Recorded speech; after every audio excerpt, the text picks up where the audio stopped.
Be advised that this episode does contain discussion around mental health, suicide, and self-harm. If you or someone you know is struggling with any of these issues, call Lifeline on 13 11 14. Or, if it's an emergency, call 000.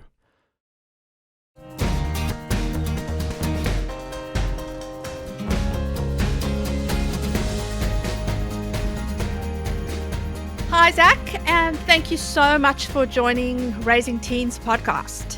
No problems. Thanks for having me. Looking forward to it. So, Zac, you won't know this, but a few years ago, I actually heard you speak on a webinar. So I live in New South Wales. I know that you live in Victoria. And I heard the webinar advertised. I think it was through the Black Dog Institute. And so I'm absolutely thrilled to, in fact, have you now on my own podcast. But in the webinar, I remember you sharing about how you became involved in this area on researching men's mental health.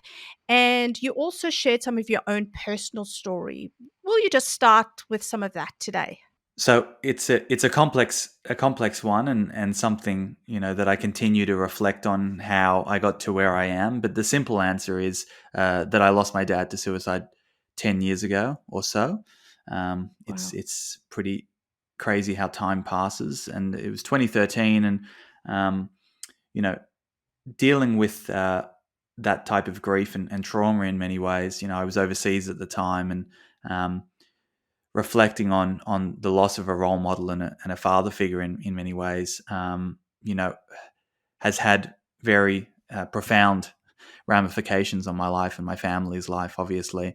But in saying that, I was already on the road to becoming a psychologist. It was, gender and the way that young men interacted in the world was always something that intrigued me. And so, if anything, losing my dad just lit a fire in my belly and got me on the road to, further pursuing this stuff and seeking answers more fervently, I think, than probably I would have if not to have lost him. And in many ways as well, while there is no positive outcome to such a loss, there are certain silver linings where I get the ability to interact and speak with on podcasts like this and get to share my experience and what I went through. And so hopefully my dad's suffering wasn't in vain, and I get the ability to to hopefully just take away some of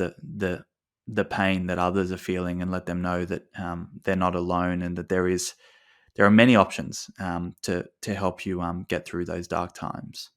Thank you. Thank you for sharing that.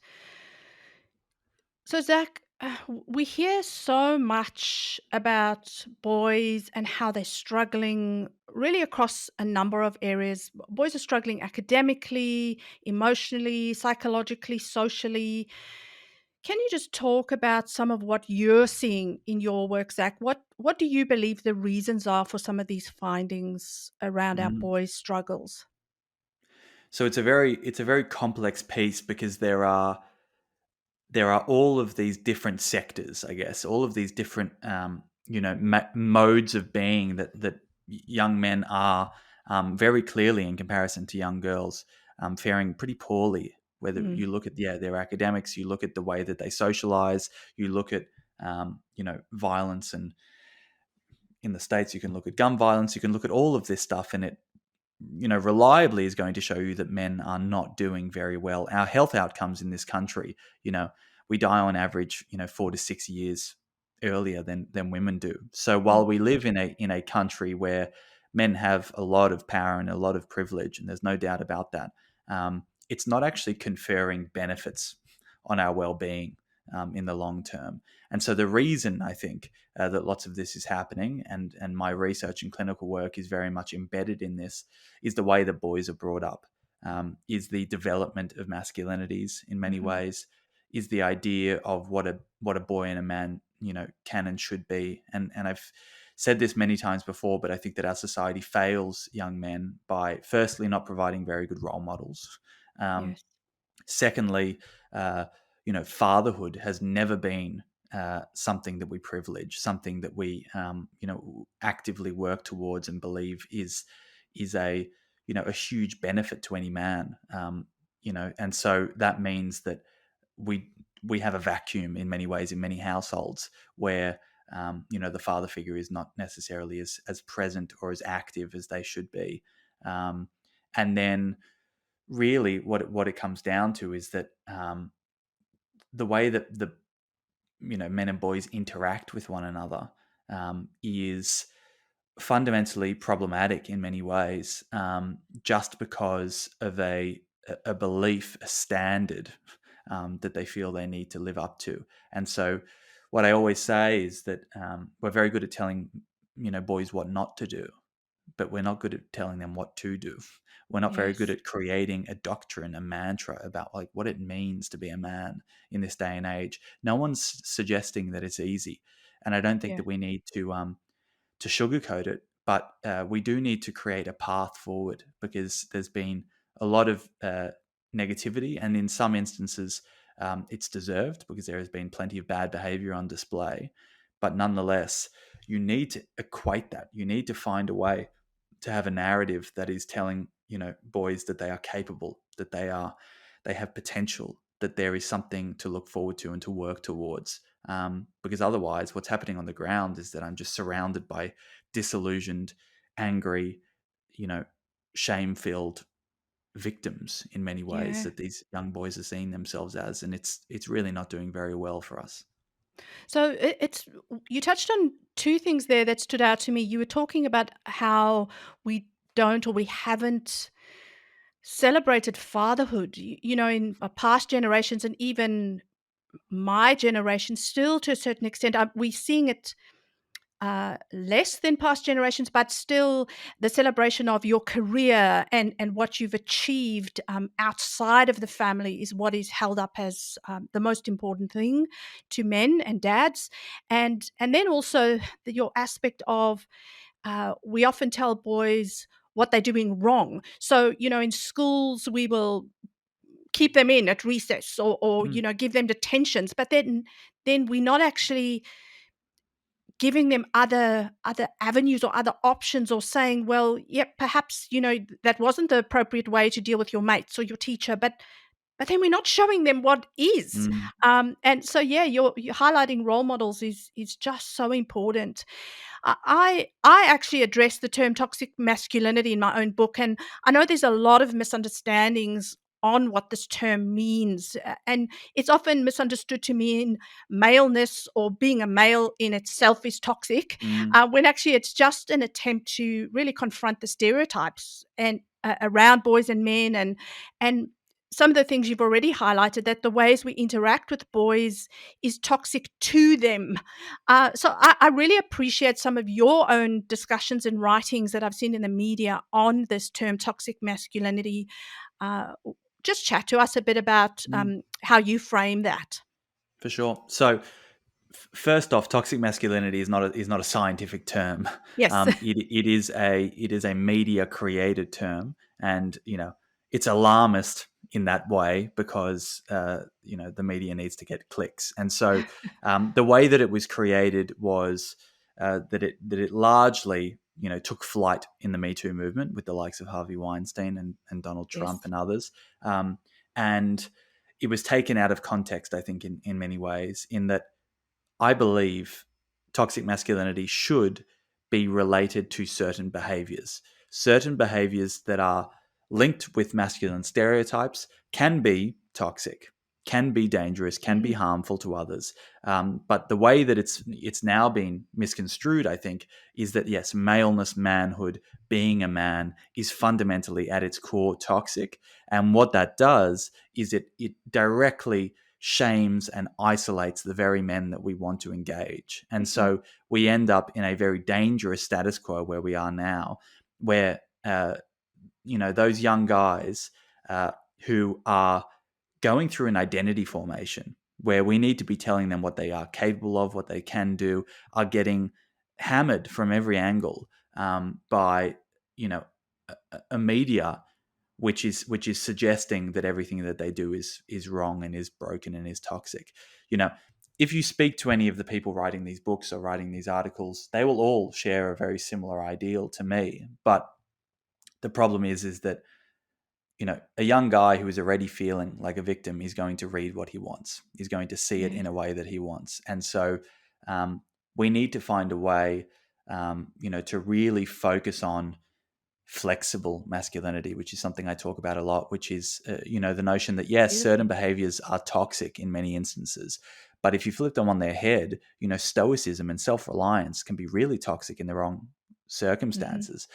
But, in others, if you're a firefighter, you can't suddenly break down mid fire. You need to go in, you need to get it done, and then you can come out and you can be vulnerable and you can discuss what happened and you can debrief.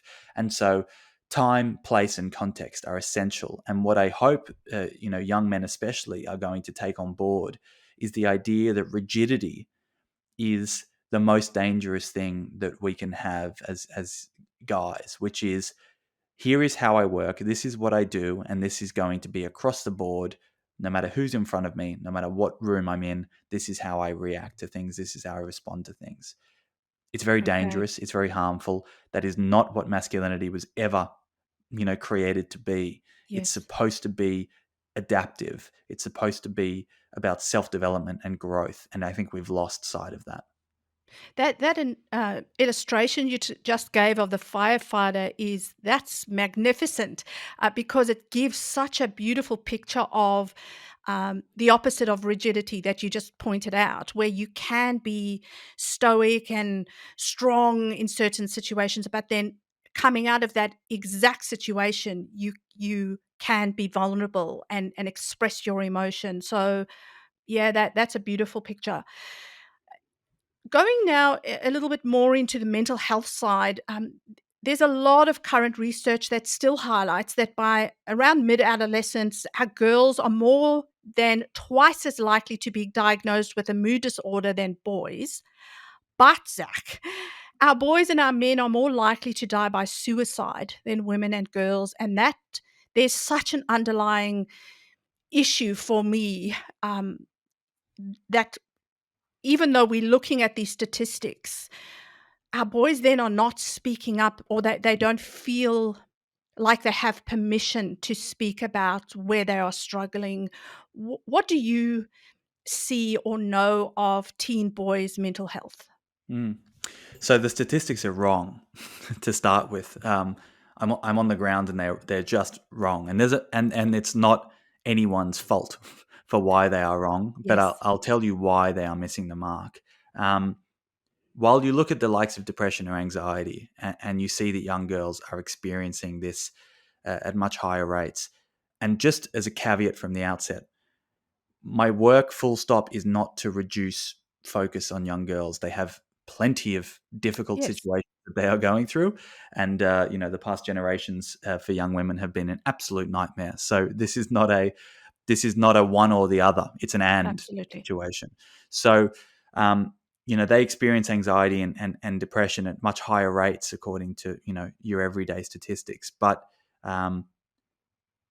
when you start to look at other disorders, externalizing Mhm. disorders like ADHD and like conduct disorder, and all of these boys being boys disorders, um, you end up with a different picture where you start to see, oh, maybe some of the stuff that we are believing to be, different expressions of mental health issues, are actually just a cry for help. And so, Yes. what we know is that if we expand a typical depression measure, where we go, all right, hopelessness, worthlessness, fatigue, not eating, all of the typical things, she's on the couch crying and eating ice cream is the stereotype, for instance.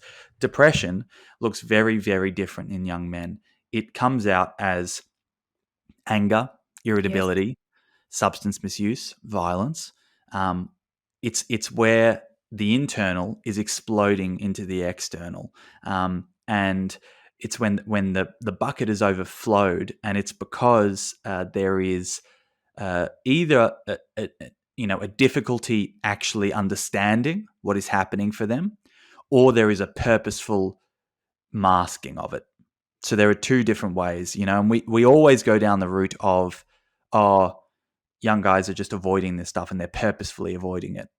Whereas in fact, I think that there are many young guys who actually couldn't label what's happening for them, who wouldn't have the language or do not have the support to actually come out and describe what's happening. So it's incumbent on us as society members, as family members, to really open up these conversations and understand that distress just looks different in young guys. And that's Yes. why you end up with the suicide rate down the line, because if there's no discussion of all of those other cries for help along the way that are just seen as something else rather Yeah. than, actual mental health difficulties, then it's no wonder that they end up, harming themselves.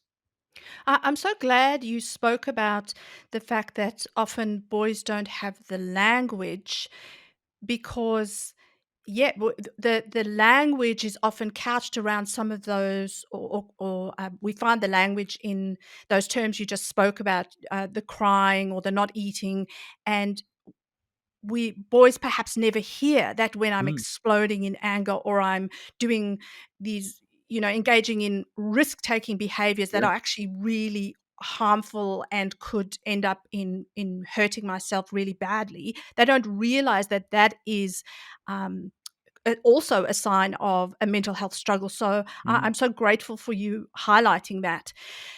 Have you just because this is the topic we're all talking about, has there been a difference or have you noticed a difference pre and post the start of COVID in teen boys' mental health? Mm. I think what I've witnessed is the impact of social isolation has serious ramifications for young boys in ways that it doesn't young girls, I think. And that's because of, if they've gone 15 years of their life, um, interacting in certain ways, which is often through shoulder to shoulder activities Hmm. like football, like, being at school and doing activities together. If they were suddenly unable to do that, emotional chats on the phone are just not how young men relate to one another. Yeah, And the suggestion that they should is not necessary either. yeah, This idea that we need to fit young boys into a box of how vulnerability and how mental health should look is just not useful. We need to adapt to the way that they work. And so, what I witnessed during COVID was a lot of social isolation and loneliness amongst young boys. Um, and the really hard thing is that lots of the very things that we think are harmful for young guys are actually their lifeline. So gaming, for instance, um, you know, there's a reason that they're addicted to doing it for 6 hours a night. There's a bit of the game itself being addictive, but most of them have headphones in and are chatting to their mates, and it's the closest that they could get to connection and shared experience over the course of the pandemic. So I'm very interested and worried in many ways to see how the past 2 years are going to impact on young guys and teenagers specifically, and um, all of these really formational years in understanding who they are and who they want to be and who they love and what's important to hmm, them. Um, hopefully, I'm not going to be overly pessimistic. I don't think it's been lost, but I think there's been a big pause on lots of it. Um, in saying that, on the flip side, I think they are going to be the most resilient generation that we've got, yes, coming around. So we just need to offer them the support. We need to bolster their self-esteem. We need to reinforce social connection for them, and ensure that they are held accordingly. But there is equal opportunity and equal risk here, I think, in some ways. yes. So, what are some of the signs then that we're looking for in our teen boys? How do we notice? What do we encourage? Or what would you encourage a parent to notice uh, that their son is struggling with their mental health? So you've already mentioned a few of the areas, but could you give kind of a few tips on what Mm, parents ought to look out for? for sure. So I'll take you back to my teenage years, which were extremely up and down, as everyone's were. And the very hard thing here with, even in my clinical work in diagnosing young guys, I'm very lucky because I get a glimpse. I don't have to go home with them. I don't have to see what necessarily happens day to day. But the most important thing to pay attention to is a change in character. So Yes. if your young boy is irritable and grumpy, but he's 14 to 16 and he is not irritable and grumpy around his friends, for instance, and he's just irritable and grumpy around you, don't take it personally. That's just the way it is. That's just Yes. what growth and trying to identify as an individual and break away from the family unit looks like. If though they are angry and potentially violent and aggressive at home, and this is bleeding out into the way that they relate with others as well. That's when you start to see a generalizing of an effect in any way across contexts is pretty dangerous. And so if they still have places where they are overtly happy and really clearly having a good time and able to connect there, and that they're just not that engaged at home, that's different from at school they're not engaging, at home they're not engaging, with friends they're just completely disconnecting. And so that's when you start to see, all right, over the past couple of months I've seen him slowly distance himself. He won't tell me anything that's going on, and the initial irritability has really moved into something that's a bit more harmful. The really hard thing is that the majority of these young guys will not engage with a clinician. And so I would recommend two things to any parent when it comes to help seeking. The first is that if you are a father or a mother, talking to your children about your own mental health is Yes. extremely important, and not in a way that I got over this, because none of us got over it. We're still dealing with it day to day. Let's be clear Exactly on that. right. It's an ongoing journey. There's ups and downs, but there's no, if you experience depression or anxiety, you experience it, and it will come for you one way or another. And it's a way to start to incorporate it into your life and learn to love it and see it as a strength in some ways as well, because it gives you depth of feeling and the ability to empathize and whatever else it may be. So talking to your children about what you go through, not what you went through, but what you go through, and start to normalize this stuff around them, means that they won't think that there's something wrong with them when the chat comes up about their own mental health, because you are starting that discussion and starting it before shit hits the fan, Yeah. and starting it, preemptively with your teenage kids who everything may be going swimmingly. It doesn't make, nothing gets worse if you have these conversations. If you start to talk about depression or anxiety or suicide, let's be very clear. There's Yeah. no evidence, there is anti-evidence to show that if you talk about this stuff, it's actually going to improve their ability to discuss it. It's going to improve their comfort to talk about it. It's not going to make them suicidal. There is no such thing. Yeah. That never Thank you. happens. Thank you for saying So that. it's really important that parents lead the way here, in making these conversations commonplace at the dinner table, etc., and talking about their own help seeking, so that it's not something that's completely alien when it comes to the child. And I know you would be the same. The one thing I would say to parents, though, is if you are struggling with your mental health, it's important to then have your own Of course, psychologist or support or and adult, so not that you're burden not. your children. Yeah, so your child isn't your counselor. No, You're not burdening them, but absolutely still being open with the sharing and encouraging them that I've also sought help, and as a way of encouraging help seeking in your child. And so,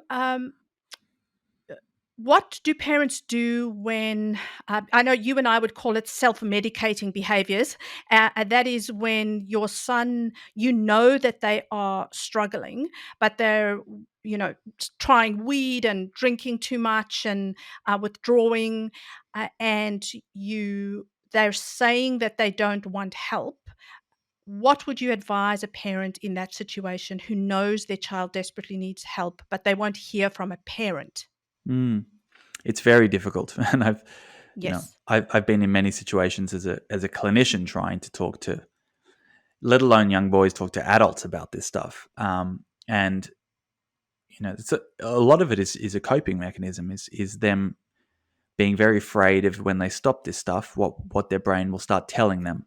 Yes. And so, first and foremost is empathy, and a discussion around the fact that you may not understand why this is happening, but you should at least try, because demonizing it on the whole and pretending it's not happening, or punishing them endlessly for doing this, only makes you an adversary, and makes you someone who they are not going to come to in times of need.